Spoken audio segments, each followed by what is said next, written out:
Alhamdulillahirrabbilalamin. Wassalatu wassalamu ala asyrafil anbiya'i wal mursalin Sayyidina wa maulana Muhammadin wa ala alihi wa ashabihi ajmain, amma ba'du. Gimana kabar teman-teman? Semoga sehat dan juga bahagia. Perkenalkan, tak kenal maka kenalan, oke. Perkenalkan, nama saya Abdul Munif Afandi. Di sini saya akan mengisi materi tentang ke-NU-an atau juga Nahdlatul Ulama. Apa sih itu Nahdlatul Ulama? Organisasi apa? Berfaham apa? Pendirinya siapa? Berdiri di mana dan tahun kapan berdirinya? Oke, langsung saja. Nahdlatul Ulama berdiri pada tanggal 16 Rajab 1344 Hijriah atau 31 Januari 1926, didirikan oleh Kiai Haji Hasyim Asy'ari di Surabaya. Kemudian latar belakang berdirinya NU itu ada dua. Yang pertama, karena gerakan melawan penjajah sehingga para kiai, para tokoh-tokoh di pedesaan terutama itu membuat suatu kelompok untuk melawan gerakan penjajahan ini. Kemudian ada juga Komite Hijaz. Komite Hijaz ini adalah bertujuan untuk bermusyawarah dengan Raja Arab, karena Raja Arab pada waktu itu berfaham Wahabi sehingga ingin menghancurkan makam Nabi, ingin meratakan tanah. Dan karena Indonesia adalah salah satu negara yang tidak menyetujui hal itu, maka dikirimlah Komite Hijaz yang pada saat itu diwakilkan oleh Kiai Haji Wahab Hasbullah.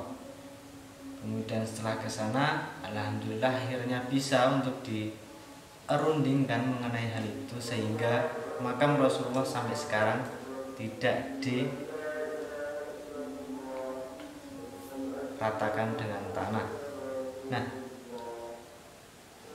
kemudian selain itu juga ada kelompok-kelompok cikal bakal Nahdlatul Ulama, yaitu yang pertama ada Nahdlatul Tujar, yaitu perkumpulan orang-orang kaya untuk menghimpun kekayaan mereka dan nanti akan disedekahkan kepada rakyat kecil sehingga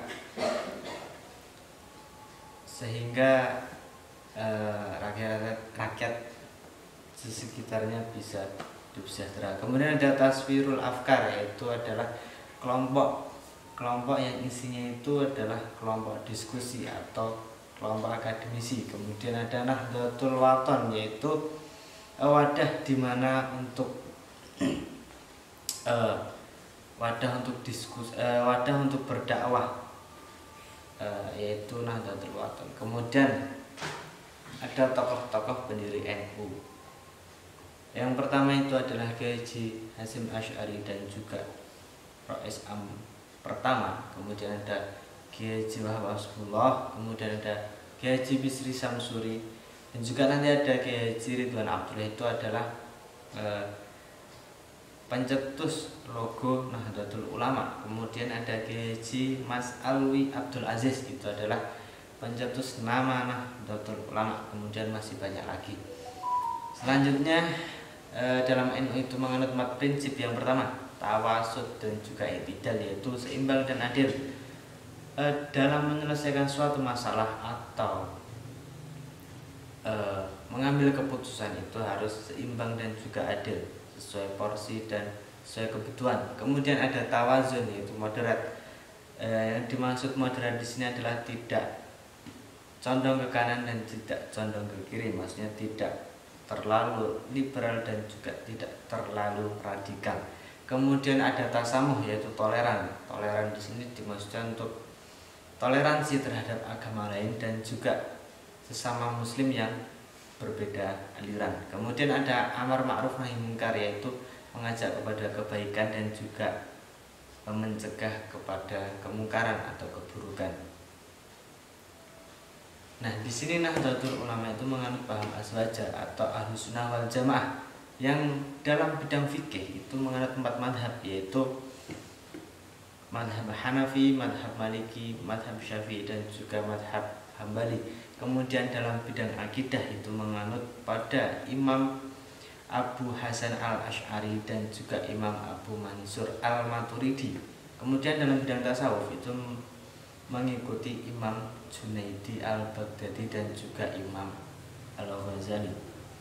Nah, kemudian dalam NU sendiri itu ada hierarki kepengurusan atau tingkat kepengurusan dari atas sampai bawah.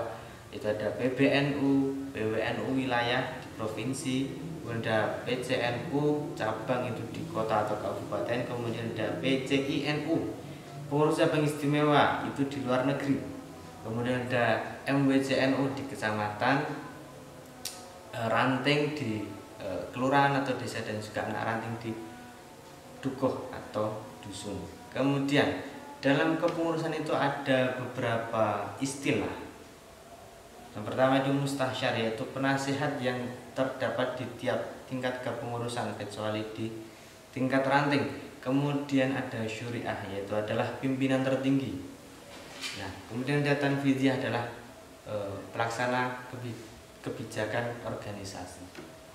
Nah, setelah itu NU juga mempunyai beberapa lembaga-lembaga yang di dalamnya ada juga lembaga pendidikan Ma'arif NU atau LP Ma'arif NU yang menaungi bidang pendidikan. Kemudian ada RMI, Rabithah Ma'had Al-Islami, itu menaungi pondok-pondok pesantren. Kemudian juga ada LPM NU, yaitu Lajnah Bahasul Masail atau lembaga fatwa ya. Kemudian ada lembaga seni budaya Les Bumi, terus lembaga Falakiyah NU, Lazisno, Lapesdam, dan lain-lain, masih banyak, nanti bisa baca-baca sendiri. Kemudian selain lembaga, NU juga mempunyai badan otonom atau biasa disebut BANOM. Yang pertama ada Muslimat, Fatayat, Ansor, IPNU, IPPNU, PMII, Pergunu, terus kemudian ISNU, Ikatan Sarjana Nahdlatul Ulama, PN, Pencaksilat Pagar Nusa, Jatman, dan lain-lain. Itu termasuk badan otonom NU. Perlu diketahui di sini bahwa NU adalah organisasi masyarakat yang sosial dan juga agama, yang di dalamnya juga menaungi masalah pendidikan, masalah sosial, masalah ekonomi, dan juga masalah dakwah. Itu ada dalam NU sendiri. Nah, kebetulan di sini saya ikut